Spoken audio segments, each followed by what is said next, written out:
আপনারা দেখছেন news now, খবরের নূতন ভাষা। সাংবাদিকদের বিভিন্ন দাবি দেওয়া বাস্তবায়নের লক্ষ্যে সোমবার আগরতলা সার্কিট হাউস সংলগ্ন গান্ধী মূর্তির পাদদেশে এক প্রতিবাদ কর্মসূচির আয়োজন করে journalist development union of Tripura.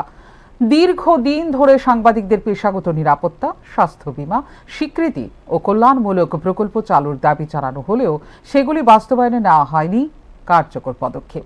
সংবাদ সংগ্রহের সময় নানা ঝুঁকি ও প্রতিকূলতার সম্মুখীন হতে হয়।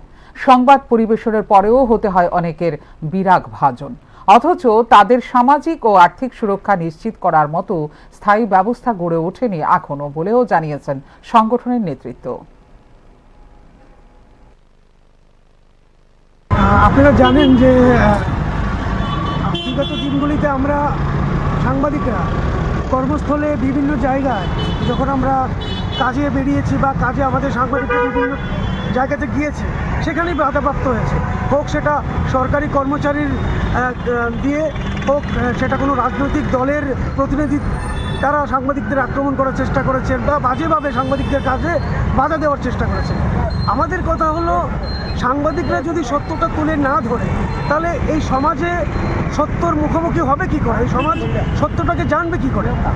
এবার বিষয় হলো, যখন কিছু গোষ্ঠীর পক্ষে আমাদের সংবাদটা যায়, তখন তারা আপ্লুত হয়, হ্যাঁ আমাদের পক্ষে হয়েছে।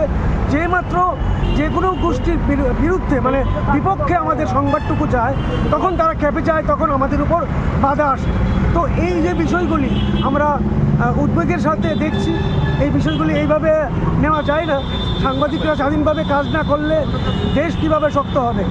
স্বাধীন গণমাধ্যম মানেই শক্তিশালী দেশ। তো আমরা সেই সঙ্গে সাংবাদিকদের নিরাপত্তা, আর্থসামাজিক যে বিষয়গুলি আছে সেইগুলি নিয়ে আমাদের বিমা যোজনা, সরকারিভাবে আমাদের জন্য স্বাস্থ্য বিমা করাতে হবে এবং বেতন কাঠামো নিয়ে আমাদের সাংবাদিক যে ভাইরা যে কাজ করছে, ফিল্ডে যারা কাজ করে, তাদের বেতন কাঠামো ঠিক করতে হবে। এই কিছু দাবি নিয়েই আমাদের আজকের এই গণ অবস্থান।